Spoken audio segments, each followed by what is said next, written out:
yang mencari etika yang hilang itu, yang nggak punya etika tadi itu nggak ada itu dalam perdebatan apapun. Kalau ada anak-anaknya teman-teman tuh kelakuannya sengak begitu itu, teman-teman nggak ajarkan. Bang Masinton juga pernah memberikan komen yang sangat pedas kepada Pak Luhut Binsar Panjaitan dengan ngatain Pak Binsar sebagai brutus istana, yang sampai Bang Masinton ini dilaporin ke MKD. Nah ini mungkin jadi kalau tadi begini-begini aja Bang udah anggap itu tidak etis. Bang Masinton sendiri standar etisnya ini ada di mana untuk membicarakan etika? Oke, saya jelasin ya. Ya. Saya sebagai anggota DPR, saya memang kewenangannya bicara.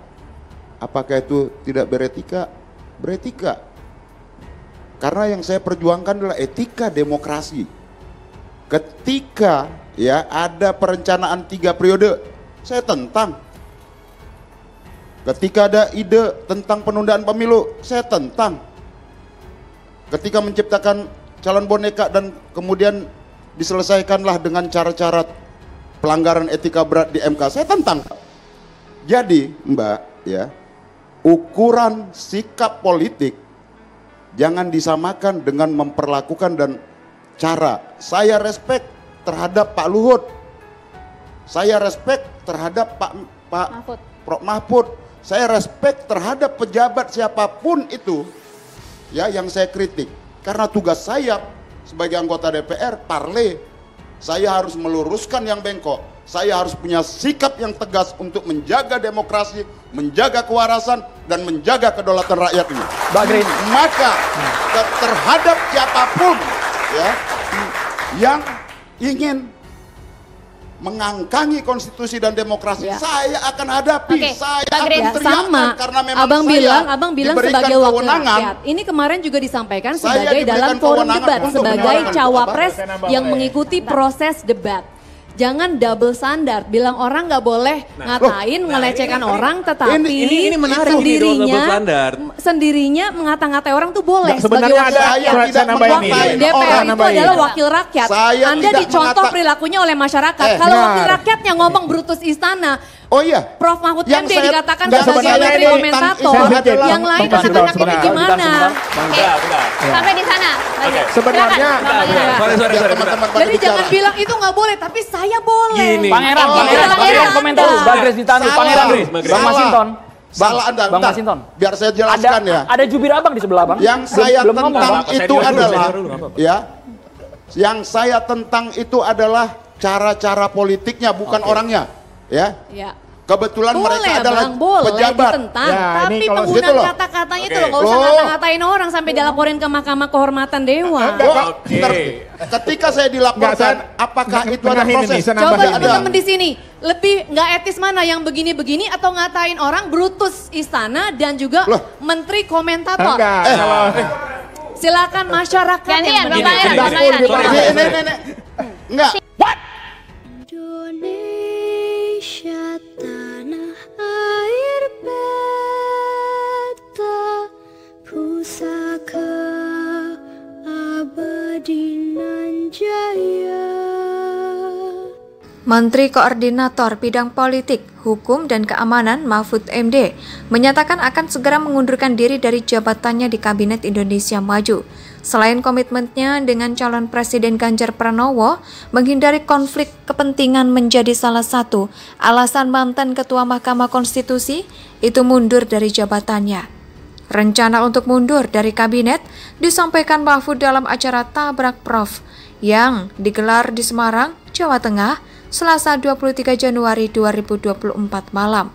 Kepada para peserta Tabrak Prof, Mahfud menyampaikan bahwa sebelumnya ia tak mundur dari kabinet karena ingin menunjukkan etika yang baik sebagai pejabat negara.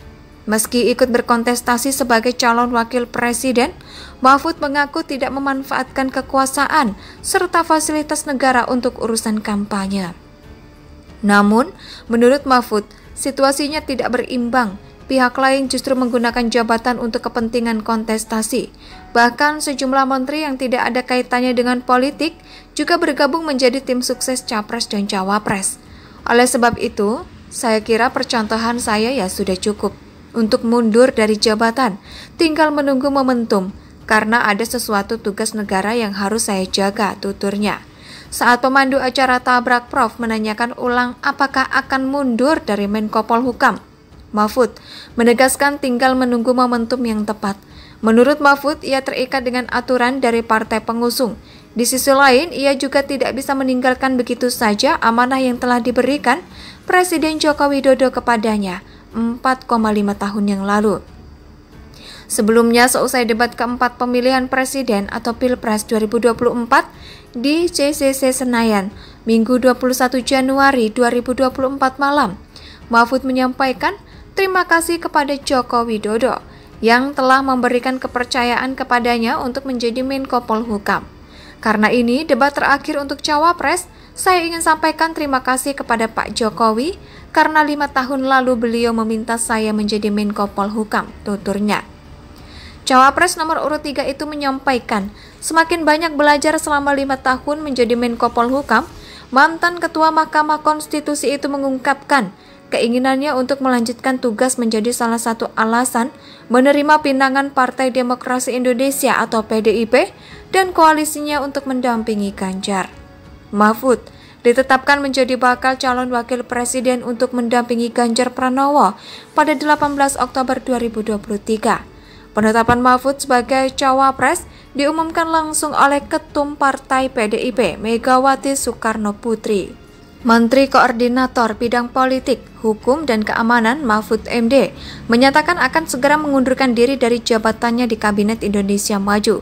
Selain komitmennya dengan calon Presiden Ganjar Pranowo, menghindari konflik kepentingan menjadi salah satu alasan mantan Ketua Mahkamah Konstitusi itu mundur dari jabatannya.